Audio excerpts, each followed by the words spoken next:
Muy buenas tardes. ¿Están bien? ¿Están con fuerza todavía?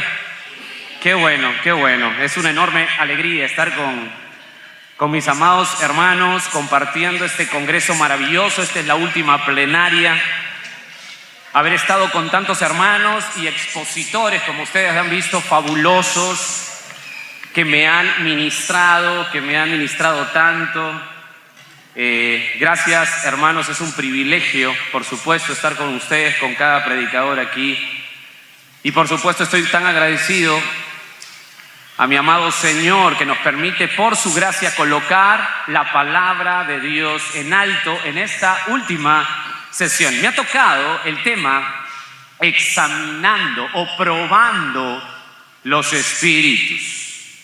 Me ha tocado el tema examinando, probando los espíritus. Considero un tema muy serio, pues estamos en un ambiente evangélico moderno en el cual lo que menos se quiere, escúchame bien por favor, lo que menos se quiere es pensar bíblicamente. Es decir, la emotividad y las expresiones han reemplazado a la exposición bíblica. Han colocado el compartir en vez de predicar la palabra. Han colocado el compartir en vez de predicar la palabra, olvidando que la Biblia se predica, amados míos. La Biblia se predica. Hemos dejado de lado que cada vez que te enfocas en el libro por excelencia de la predicación de la iglesia, ¿cuál es el libro por excelencia de la predicación de la iglesia? El libro de los Hechos. Vas a encontrar términos en griego, por ejemplo, como el término keruso. Por ejemplo, apunta Hechos 9:20. Si tienes lapicero, mucho mejor. Hechos 9:20, enseguida, dice la escritura en Hechos, predicaba keruso, predicaba a Cristo en las sinagogas diciendo que este era el Hijo de Dios. Está hablando de la explosión paulina cuando Pablo llegó al Evangelio. La palabra predicar es la palabra keruso. ¿Y saben lo que significa? Proclamar, elevar la voz, hablar con autoridad. Es el heraldo que lleva el mensaje del rey. No había diálogo ni negociación, era autoritativo y punto. Keruso es proclamar con dignidad, no es un bufón, sino una persona que habla con urgencia. Otro término para predicar en Hechos de los Apóstoles es el término katagelo en el griego, que va 18 veces en el Nuevo Testamento. Por ejemplo, Hechos 13:5. Hechos 13:5, no te pido que vayas ahí, pero sí apúntalo como referencia. Hechos 13:5 dice: y llegando a Salamina anunciaban, katagelo, la palabra de Dios en las sinagogas de los judíos. Tenían también a Juan de ayudante. ¿Qué está narrando Hechos 13? El primer viaje misionero enviado por la iglesia de Antioquía, Pablo y Bernabé. ¿Qué hicieron? Anunciaban, katagelo. ¿Qué significa? Proclamar de manera solemne. No son payasos de circo. Es un sermón que arde. Es como se hace referencia de Martin Lloyd Jones, lógica en llamas. Pienso en predicar y pienso en keruso. Pienso en katagelo, una más. Parecía somai, un término en griego que está en Hechos 9:27. Parecía somai, es otro término para anunciar.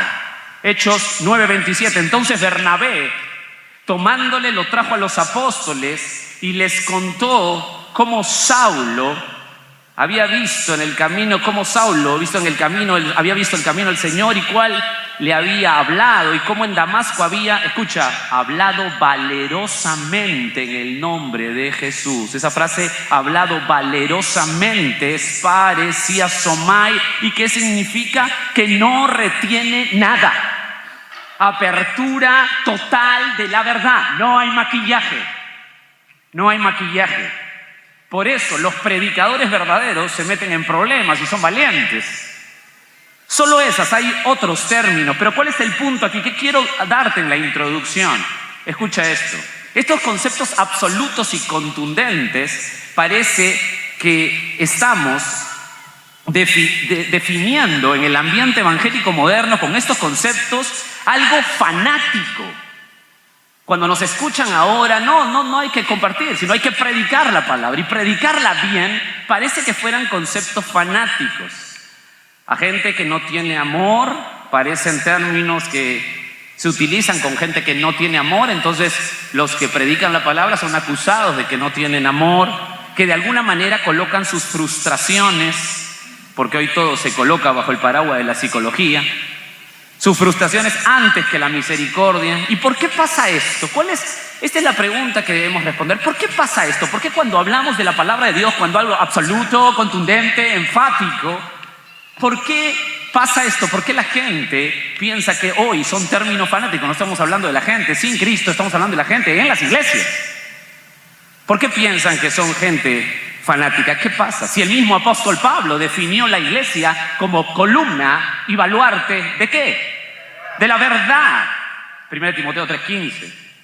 ¿Por qué pasa esto? Bueno, la respuesta más coherente, creo yo, es que estamos tomando en poco el mandato de examinar los espíritus, es decir, probar a la gente que dice hablar de parte de Dios.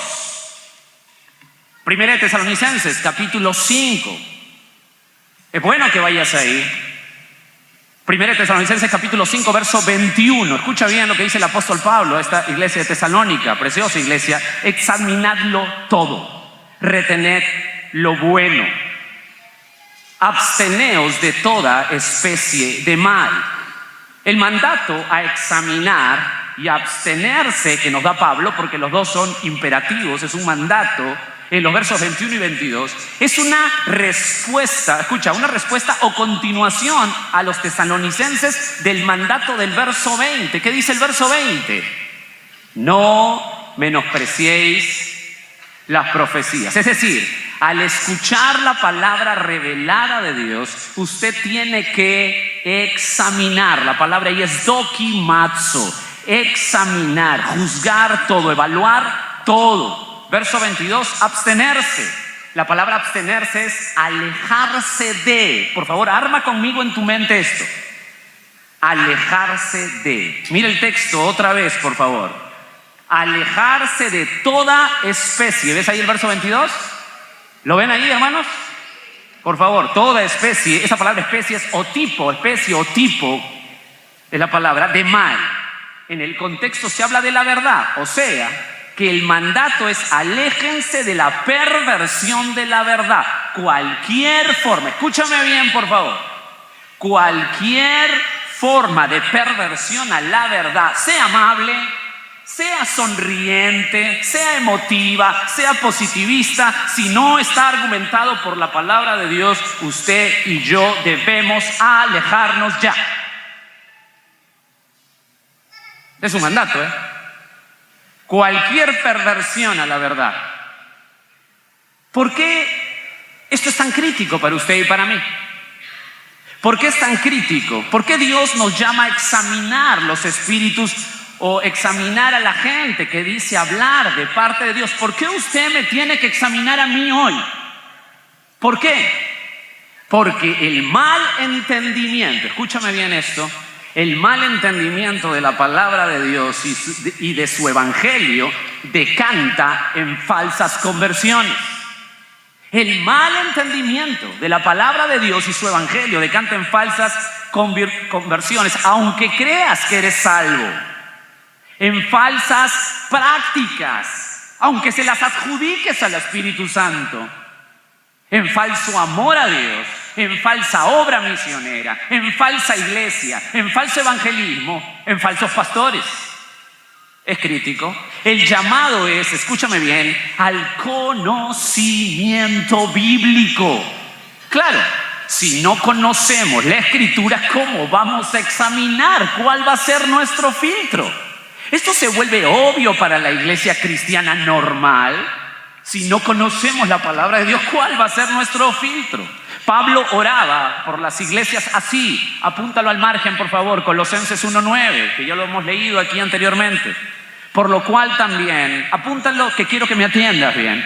apúntalo. Por lo cual también nosotros, desde el día que oímos, no cesamos de orar por vosotros y de pedir que seáis llenos, escucha, del conocimiento de su voluntad en toda sabiduría e inteligencia espiritual.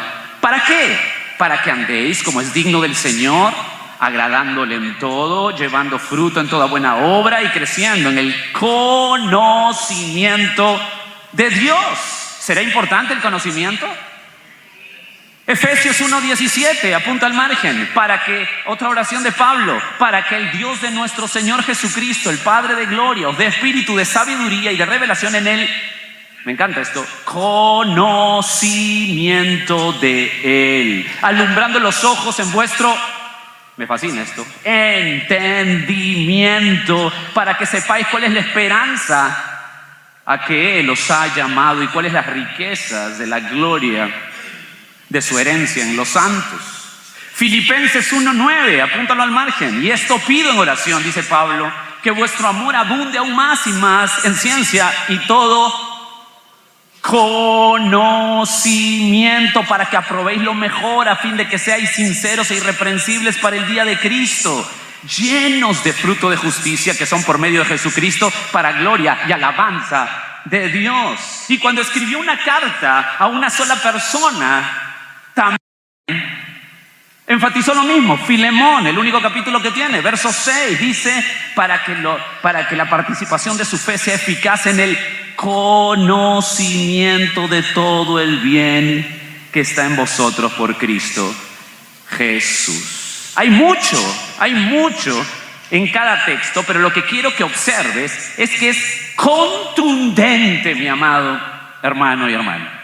Es contundente. Necesitamos conocer para examinar, dokimazo. Dicho sea de paso, los 4 textos que utilicé para tratar de argumentarte lo importante que es que una iglesia tenga como prioridad la enseñanza bíblica, el conocimiento correcto. Estos 4 versos son extraídos de las 4 cartas que Pablo que las hace en la prisión, en su primer encarcelamiento en Roma. Hay una necesidad urgente de conocer para discernir. Si yo tengo eso en mente, ¿están bien hasta ahí? ¿Están bien hasta ahí? Si yo tengo eso en mente, o sea, que es necesario que el conocimiento bíblico doctrinal sea principal en una iglesia, es decir, los púlpitos no sean llenos de psicología emotiva, sino de Biblia, que la enseñanza de la palabra sea prioritaria y que las experiencias pasen a ser filtradas por la palabra y no al revés. Si yo veo la necesidad de tener la palabra de Dios en alto como el fundamento apostólico original y puntual en la iglesia, pues como ya definimos, la iglesia es columna y baluarte de la verdad. Piensa conmigo, ¿a qué se dedicaría Satanás y sus huestes si yo sé que el conocimiento es prioritario, que la verdad bíblica es prioritaria para la iglesia para poder tener el mandato de examinar a todo espíritu, a toda gente que dice hablar por el Señor? ¿Cuál sería el trabajo de Satanás y sus huestes? Respuesta: distorsionar la verdad. ¿Están conmigo aquí? ¿O ya los mareé? ¿Todavía? Muy bien. Si logramos que la verdad sea diluida y el cristianismo relevante sea místico, popular y emotivo, dejando atrás la verdad absoluta de la Escritura, amados, en ese colador pasa un camello. 2 cosas más. Pablo le dijo a Timoteo, en 1 Timoteo 4:1, puedes apuntarlo, pero el Espíritu dice claramente que en los postreros tiempos algunos apostatarán de la fe, escuchando espíritus engañadores, y escucha esta frase, y a doctrina de demonios. Aquí no está hablando, amados, aquí no está hablando que los falsos maestros digan: ¿cuánto amo a Satanás? ¿Cuánto me gusta hablar cosas demoníacas? No, de eso no está hablando, todos huirían de ahí. Lo que está diciendo es que los demonios trabajan en las falsas enseñanzas. Escuche bien esto. detrás de una distorsión bíblica, es decir, de argumentos que se levantan en contra de Cristo y su palabra, detrás de eso está Satanás y sus demonios. Amados, el nombre de Dios está al mismo nivel, escúchame bien esto, porque tenemos que tomar solemnidad lo que es la Biblia, la Escritura, y tenemos que tomar solemnidad y respeto, porque nuestras iglesias tienen que ser pura Biblia. La palabra de Dios está al mismo nivel que el nombre de Dios. Salmo 138:2, la parte segunda, la parte B dice, porque has engrandecido, Salmo 138:2, porque has engrandecido tu nombre, escucha esto, y tu palabra sobre todas las cosas. Eso es uno. Satanás y sus huestes están detrás de la falsa enseñanza. Eso es uno. Pero lo segundo es que se vuelve obvio que mi batalla espiritual, y esto es por lógica de comprensión de lo que estamos hablando, si sé que la falta de conocimiento no me va a llevar a examinar bien, y sé que Satanás está detrás de toda falsa enseñanza, la lógica es que la batalla espiritual no sea botar demonios ni espantar espíritus. Claro, mi lógica me lo dice. Si yo sé que la prioridad es la enseñanza, que si alguien distorsiona la verdad, no voy a poder examinar bien y en ese colador va a entrar todo. Entonces mi batalla central no se define en andar botando espíritus, ser un pastor que esté botando espíritus. Mi prioridad se tiene que colocar en armas espirituales. ¿Para qué? Para dar argumentos y colocar pensamientos de la palabra de Dios que derriben las fortalezas creadas por la mentira de las falsas enseñanzas. 2 Corintios 10:4 lo puedes tomar, dice, porque las armas de nuestra milicia no son carnales, sino poderosas en Dios para la destrucción de fortalezas, derribando argumentos y toda altivez que se levanta en contra, escucha, del conocimiento de Dios, y llevando cautivo todo pensamiento a la obediencia de Cristo, a Cristo. Lógico, ¿verdad? Lógico, ¿verdad? ¿Están bien ahí? Qué bueno, porque es la introducción. Con esa lógica de esta introducción, lógica, ahora que ya nuestra mente capta lo importante que es examinar todo espíritu y toda persona que dice enseñar de parte de Dios, quiero ir a nuestro texto de hoy. Primera de Juan, capítulo 4, ahí sí te voy a pedir que vayas ahí y nos quedemos ahí un rato. Primera de Juan, capítulo 4. Dice ahí, el apóstol Juan dice esto, este pasaje es emocionante, quiero que todos lleguen ahí, por favor. Primera de Juan, capítulo 4, verso 1, dice así, amados, me gusta cómo empieza, no creáis a todo espíritu, sino, escucha, probad los espíritus si son de Dios, porque muchos falsos profetas han salido por el mundo, y en esto conoced al Espíritu de Dios. Todo espíritu que confiesa que Jesucristo ha venido en carne es de Dios, verso 3. Y todo espíritu que no confiesa que Jesucristo ha venido en carne no es de Dios, contundente Juan. Y este es el espíritu del anticristo, el cual vosotros habéis oído que viene y que ahora ya está en el mundo. Verso 4, hijitos, vosotros sois de Dios y los habéis vencido, porque mayor es el que está en vosotros que el que está en el mundo. Ellos son del mundo, por eso hablan del mundo, y el mundo los oye. Verso 6, nosotros somos de Dios. El que conoce a Dios nos oye, el que no es de Dios no nos oye. En esto conocemos el espíritu de verdad y el espíritu de error. Hasta ahí quiero verlo. Esta porción es fabulosa, amados míos. Es clarificante, es fabulosa, pues Dios la coloca para que podamos tener un termómetro espiritual correcto. Es decir, esta debe ser nuestra línea de evaluación. No se puede aceptar todo lo que se predique. Solo un poco de contexto para meternos en el pasaje. Juan, ya anciano, escribe esta fabulosa carta y uno de sus más potentes temas de esta carta, que permea toda la carta, abarca toda la carta, se basa en la atención. Escúchame bien esto es muy importante para ir como un lente zoom acercándonos a nuestro pasaje. Juan escribe anciano y el tenor de esta carta, uno de los temas importantes que abarca mucho en la carta, se basa en la atención de quién es un creyente verdadero y quién es un falso profesante de la fe. Esa es una atención que abarca toda la carta en Juan. Primera de Juan, solo para que apuntes y recuerdes, Primera de Juan 1:6, dice: si decimos que tenemos comunión con Él y andamos en tinieblas, mentimos y no practicamos la verdad. Mire esa atención, verso 4 del capítulo 2. El que dice yo le conozco y no guarda sus mandamientos, el tal es mentiroso y la verdad no está en él. Está haciendo un filtro. 2:19, un pasaje muy conocido. Salieron de nosotros, pero no eran de nosotros, porque si hubieran sido de nosotros, hubieran permanecido con nosotros. Pero salieron para que se manifieste que no todos son de nosotros. Sigue la atención, 3:17. Pero el que tiene bienes de este mundo y ve a su hermano tener necesidad y cierra contra su corazón, contra él su corazón, ¿cómo? ¿Qué pregunta? ¿Cómo mora el amor de Dios en él?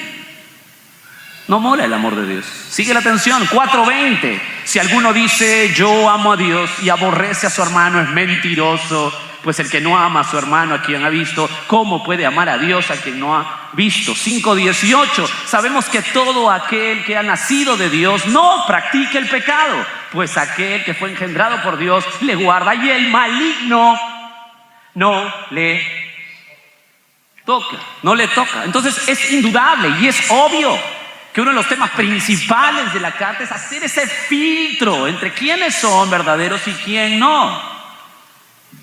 Veamos el contexto inmediato para acercarnos al pasaje. Mira el capítulo 3, verso 24. Míralo por favor, es importante. Y el que guarda sus mandamientos, míralo bien, y el que guarda sus mandamientos permanece en Dios y Dios en él. Y en esto sabemos que Él permanece en nosotros. ¿Por qué? Por el Espíritu que nos ha dado. Atiéndeme aquí. Es decir, la realidad de nuestra salvación está basada en la obra del Espíritu Santo, que aunque no lo percibimos, como ya lo hemos visto aquí, aunque no lo percibimos, la podemos captar en forma objetiva por sus resultados. ¿Cuáles son sus resultados? Arrepentimiento, amor por la palabra, entendimiento de ella, obediencia, pasión por las almas que están perdidas, sean conocidas o desconocidas, amor unos por otros. Pero por favor, ya viste 3:24, ¿verdad, hermano? ¿Lo vieron ahí? Mira el cambio brusco de nuestro pasaje. 4:1, mira cómo da un cambio brusco. Dice ahí, amados, acaba de decir que Dios nos ha dado su Espíritu. Y mira lo que dice, amados, no creáis a todo espíritu, sino probad los espíritus si son de Dios, porque muchos falsos profetas han salido por el mundo. Es un cambio brusco. Es un cambio brusco para cualquier lector. ¿Por qué? Porque lo que nos quiere exponer son las marcas distintivas de la obra del Espíritu Santo, como lo llamó el gran teólogo Jonathan Edwards, ese gran teólogo americano. Las marcas distintivas de la obra del Espíritu, la persona está hablando de parte de Dios o no. El llamado aquí es dokimazo, es probar, examinar. Es la misma palabra que vimos en 1 Tesalonicenses 5:21 hace un rato. Dokimazo, probar, examinar, hacer un test. Me encanta lo que dice el doctor Adrian Rogers aquí. El doctor Adrian Rogers, estudiando esta porción, dice, y señalo, cito literalmente, él dice, en esta porción, el dudar no es un pecado, sino una virtud. Fin de la cita. Quisiera enfocarme solo en 3 marcas, solamente vamos a extraer 3 marcas impresionantes aquí de este test. Vamos a examinar. ¿Cómo podemos examinar? Primera marca, la marca cristológica. Así examinamos a los espíritus, así examinar los espíritus o examinar a toda persona que dice hablar de parte de Dios. La primera marca, el primer examen que tiene que pasar, la primera prueba es la marca, ¿qué dije? Están aquí. Cristológica. Versos 2 y 3, por favor, de 1 de Juan 4. En esto, conoced el Espíritu de Dios. Todo espíritu que confiesa que Jesucristo ha venido en carne es de Dios. Y todo espíritu que no confiesa que Jesucristo ha venido en carne no es de Dios. Y este es el espíritu del anticristo, del cual vosotros habéis oído que viene y que ahora ya está en el mundo. Amados, la primera marca para examinar los espíritus, o sea, las personas, si hablan de parte de Dios o no, es su cristología. Esto es tan importante, hermanos. Su cristología. ¿Qué piensan de Cristo? ¿Qué piensan de Cristo? Juan, en el contexto, para meternos a lo que estaba en la mente de Juan en el contexto estaba pensando en las personas que tenían por enseñanza que Jesús no podía venir en carne. Es decir, era un espíritu, no era hombre como tú y yo, porque la carne es mala y la deidad no puede venir en carne. Así hablaban, así decían. Eso será, escúchame bien, esa enseñanza, esa cristología será crítico para ti y para mí. ¿Tener esa cristología será crítico? ¿O Juan está exagerando? Juan no se hace exagerado. Es una formita. ¿Será crítico decir que Jesús no vino en carne? ¿Será crítico para ti y para mí? Claro que sí, sumamente. Pues golpea directamente a tu salvación y a la mía. Directamente, porque si Jesús no vino como nosotros, no pudo dar el pago por nosotros, no pudo ser semejante a nosotros, y la muerte en la cruz no es para nosotros. Es decir, seguimos en nuestros delitos y pecados. Este congreso de eclesía no tiene sentido alguno, y vive tu vida como quieras porque no hay nada que hacer. Estamos perdiendo el tiempo aquí, si eso es verdad. ¿Es crítico? Claro que es crítico.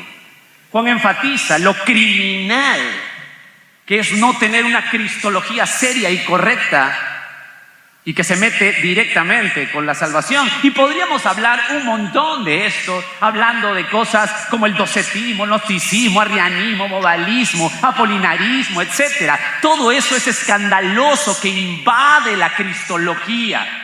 Pero, ¿qué me dice usted? ¿Qué me dice usted de utilizar a Jesús para manipular el evangelio?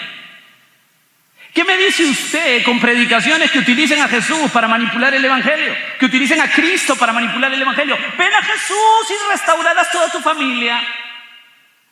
Ven a Cristo y te harás rico. Ven a Cristo y te sanarás. Ven a Cristo y serás un ganador para el mundo. Ven a Cristo y te verán simpático, lindo al mundo, y la gente también querrá a Cristo como tú. Ven a Jesús y serás un campeón. ¿Han escuchado eso? Eso violenta el evangelio, violenta la cristología. Y nosotros podemos hasta sonreír, pero esto lleva a la gente al infierno. Violenta la cristología. Ven a Jesús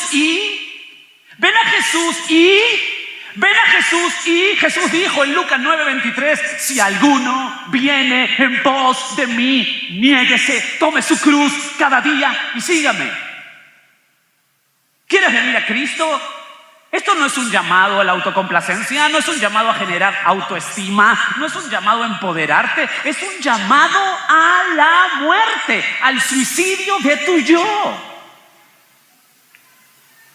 Si la obra del Espíritu está en ti, arderá tu corazón por glorificar a Cristo en la proclamación correcta de su palabra. Pablo estaba muy molesto en el libro de los Gálatas, lo escribió muy molesto. ¿Qué había pasado? Los judaizantes habían distorsionado el evangelio. Cristo está ok, decían, está muy bien, pero algo más para la salvación. Cristo y circuncisión, dirían los judaizantes. Cristo y sacramento, dirían los católicos apostólicos romanos. Cristo y bautismo, dirían los otros religiosos. Pablo dice, no. Gálatas 1:8 da testimonio de eso, y Pablo enojado dice, mas si aún nosotros o un ángel del cielo os anunciare otro evangelio diferente del que os hemos anunciado, sea maldito.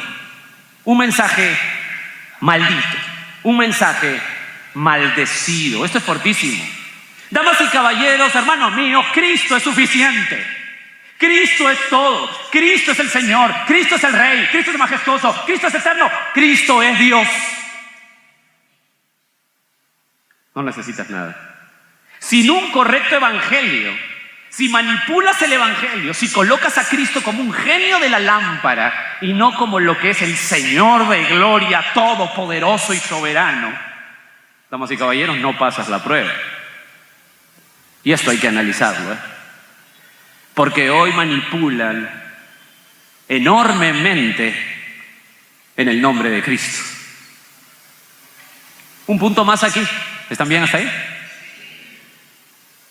Si el Espíritu Santo está en ti, escúchame bien esto es muy importante, exaltarás a Cristo.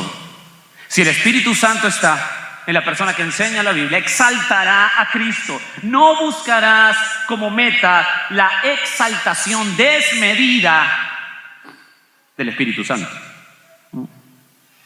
Pues al hacerlo, el emotivismo y las experiencias serán tu fundamento y no la verdad. Juan 14:26, apúntalo, lo utilizamos acá hace un momento. Dice lo siguiente, Jesús, hablando del Espíritu Santo, más el Consolador, el Espíritu Santo, a quien el Padre enviará en mi nombre, Él os enseñará todas las cosas y os recordará todo lo que yo os he dicho. ¿Saben lo que hace el Espíritu Santo? ¿Saben lo que hace si realmente esta persona enseña en el nombre de Cristo y quieres examinar su cristología? ¿Sabe lo que está haciendo? Si quiere exaltar a Cristo, si el Espíritu Santo está en él, exalta a Cristo. Exalta a Cristo. Es decir, el Espíritu Santo te guiará a Cristo, exaltará a Cristo, colocará a Cristo como el centro de la exaltación. Si en un lugar, en una congregación, colocas como centro de exaltación al Espíritu Santo, no pasas la prueba. No pasas la prueba. La marca de la cristología. Segunda marca, la marca del oír, le llamo yo. Verso 4, primera de Juan 4:4. Vimos la marca cristológica, ahora la marca del oír. Hijitos, vosotros sois de Dios y los habéis vencido, porque mayor es el que está en vosotros que el que está, ¿en dónde? Verso 5, ellos son del mundo, por eso hablan del mundo y el mundo los oye. Escúchame bien, por favor, esto es muy importante tenerlo claro. El mundo jamás, por favor, escúchame bien. El mundo jamás encontrará agrado en el evangelio correcto. El mundo jamás encontrará agrado en el evangelio correcto. No solo eso, sino que no querrá ni podrá entender las demandas de Dios. Lo repito, porque hoy hay un ecumenismo espantoso por todos lados. El mundo nunca le gustará el evangelio correcto. No pueden entenderlo. No quieren y no pueden. Primera de Corintios 2:14, apúntalo al margen y escúchame bien, dice, pero el hombre natural no percibe las cosas que son del Espíritu de Dios, porque para él son locura. No las puede entender porque se han de discernir espiritual. ¿Cómo haría un equipo de marketing de una empresa para que la gente oiga con agrado a Jesús? ¿Cómo haría? Bueno, nuestra carne respondería. Necesitamos nuevas estrategias, nuevas formas psicológicas de llegar a la gente, modernidad. Hay que ponerle luces y colores para que... Quizá si los emocionamos y les decimos que Cristo los va a hacer felices humanamente o les va a dar todo, si les enseñamos con intelectualidad será más atrayente. Es decir, tenemos que vencer la resistencia del pecador con estilo agradable, donde se sienta cómodo, mensajes amistosos y si se puede, por favor, háganlos reír. ¿Sabe lo que pasa si usted hace eso? El mundo los va a oír. El mundo nos va a oír si hacemos eso. El mundo nos va a oír. Es por ello que preferimos regalar una bolsa de arroz como iglesia que predicar el evangelio. Pues si regalo algo, la gente me va a amar. Pero si les predico el evangelio contundente de la salvación, del arrepentimiento, del pecado, del infierno, de que solo hay un camino, solo Cristo, nada, la gente no me va a querer. Jesús advirtió en Juan 15:18, apúntalo al margen. Si el mundo os aborrece, escucha esto, sabed que a mí me ha aborrecido antes que a vosotros. Si fueres del mundo, el mundo amaría lo suyo, pero porque no sois del mundo. Escucha, antes yo los elegí del mundo, por eso el mundo, ¿qué va a hacer con los creyentes? Los aborrece. Yo no sé. Esto está medio confuso, ¿te parece a ti? Por favor, respóndeme, ¿esto está confuso? El mundo los aborrece. Examina los espíritus, examina la enseñanza de la gente, dokimazo. Si se enseña que si levantas la mano ya eres de Cristo, sin importar los frutos, el mundo te va a oír. ¿Quieres venir a Cristo? Levanta la mano, ya eres, El mundo te va a oír, el mundo te va a aplaudir. Pero estarás trabajando para la proliferación del nominalismo cristiano, estarás trabajando arduamente para la proliferación de la gente que se cree salva y está condenada, y estarás trabajando para el mismísimo infierno. La realidad es expresada por Pablo en 1 Corintios 1:18. Escucha este texto monumental, hermano. 1 Corintios 1:18 dice, porque la palabra de la cruz es locura a los que se pierden, pero para los que se salvan, esto es a nosotros, es poder de Dios. Locura, necedad, insensatez, tontería. ¿Conocían el versículo de 1 Corintios 1:18? ¿Lo conocían? Perfecto. Una pregunta, ¿quiénes son nosotros? 1 Corintios 1:23 nos va definiendo quiénes son nosotros. Mírenlo si puedes, es maravilloso esto. Pero nosotros, dice Pablo, predicamos a Cristo crucificado, para los judíos ciertamente tropezadero, para los gentiles locura. Y aquí vienen quiénes son nosotros. Verso 24. Mas para los llamados, así judíos como griegos, Cristo, poder de Dios y sabiduría de Dios. La pregunta, ¿quiénes son los llamados? Verso 27 de 1 Corintios 1. Sino que lo necio del mundo escogió Dios para avergonzar a los sabios. Y lo débil del mundo, ¿qué cosa hizo Dios? Para avergonzar a lo fuerte. Y lo vil del mundo y lo menospreciado, ¿qué hizo Dios? Escogió. Y lo que no es, para deshacer lo que es. Amados, si Dios llama a los escogidos al exponerles claramente el evangelio, ¿cómo puedo manipular el evangelio si es el único método para que despierte el creyente? ¿Cómo puedo hacer eso? Si es el único método, ¿cómo puedo manipular el evangelio? ¿Cómo puedo hacerlo más suave para la gente? ¿Cómo puedo tratar de agradar? Mi preocupación, ¿cómo puede ser tratar de agradarle a la gente? Si yo sé que si predico el evangelio poderoso de mi Señor Jesucristo, Él en su poder llama a los que Él escogió. Yo no tengo nada que ver en la conversión. ¿Usted? ¿Usted puede convertir a alguien? 1 Corintios 1:21, solo apúntalo, pues ya que en la sabiduría de Dios el mundo no conoció a Dios, mediante la sabiduría agradó a Dios a salvar a los creyentes por la locura de la predicación. Para no salir del punto, ¿cómo examinas los espíritus o a la gente que predica o enseña? Con la marca del oír. Acá se me hace muy sencillo. Si el mensaje que predica es humanista, psicología pura, positivismo, por supuesto que la psicología, el humanismo y el positivismo, por supuesto que utilizan algunos líderes religiosos versos de la Biblia salteados para argumentar su pensamiento. Por supuesto, eso lo hacen también las personas que creen en un Dios con D minúscula que acepta la homosexualidad. Eso también cree en la religión de la diosa madre.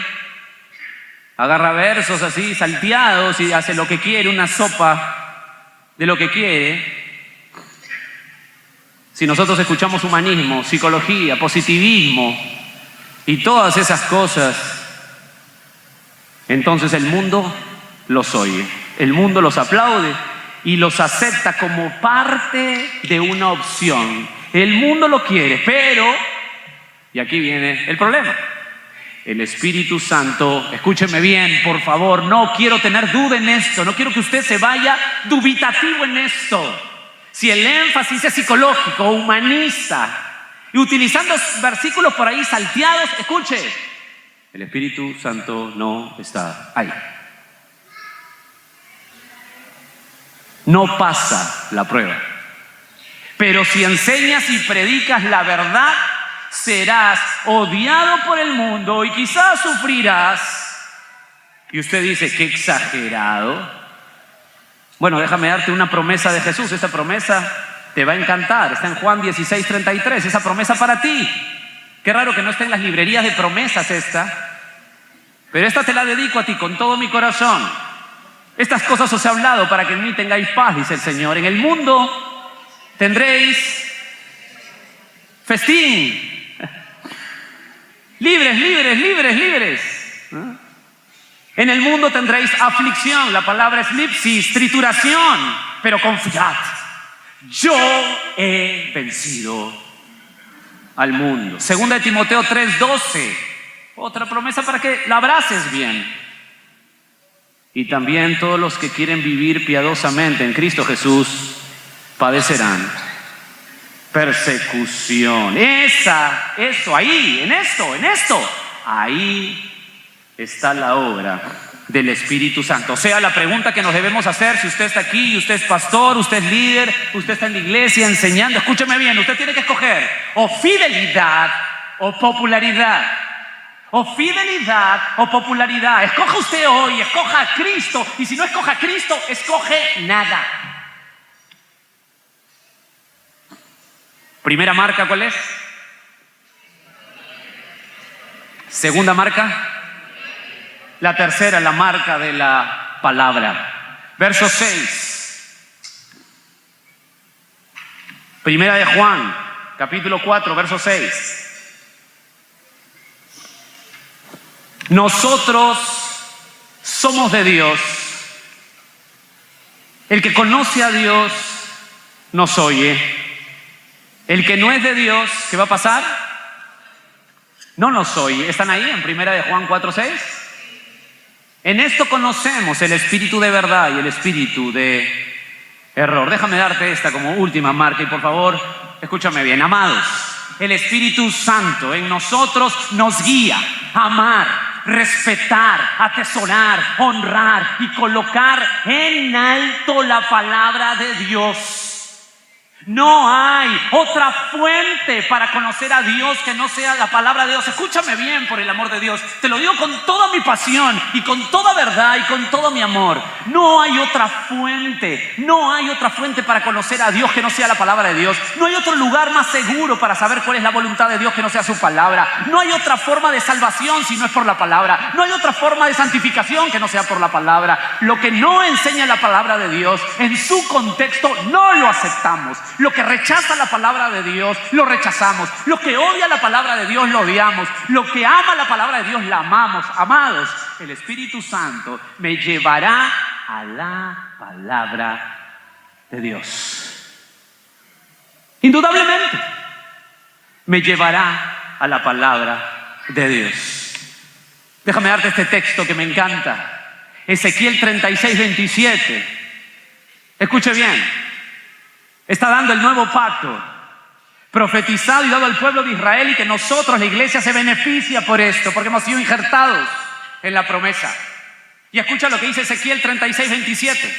Y pondré dentro de vosotros mi espíritu, y haré que andéis, escúcheme bien, pone su espíritu, y haré que andéis en mis estatutos, y guardéis mis preceptos, y los pongas por obra. El Espíritu de Dios, el Espíritu Santo, me lleva a los preceptos de Dios. El Espíritu Santo, amados míos, me lleva a la palabra de Dios. El Espíritu Santo me guía a su palabra, me sumerge en su palabra, me pone totalmente el ambiente en su palabra, me lleva a su palabra. Por eso que debemos pedir en todas las iglesias que el púlpito sea lleno de la palabra, que los ministerios sean llenos de la palabra. ¿Por qué?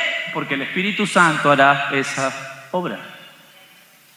Si tenemos la marca de la palabra, si tenemos el Espíritu Santo, nos guiará a la palabra, nos guiará a la palabra.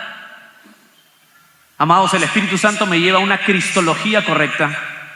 El Espíritu Santo me lleva a un mensaje que conmociona a un mundo que odia a Jesús. Y el Espíritu Santo me lleva a un amor y respeto solemne por la palabra de Dios. Repito, el Espíritu Santo me lleva a una cristología correcta. El Espíritu Santo me lleva a un mensaje que conmociona a un mundo que odia a Jesús. Y el Espíritu Santo me lleva a un amor y respeto solemne por la bendita, majestuosa, poderosa, la única que transforma, la palabra de mi Señor Jesucristo.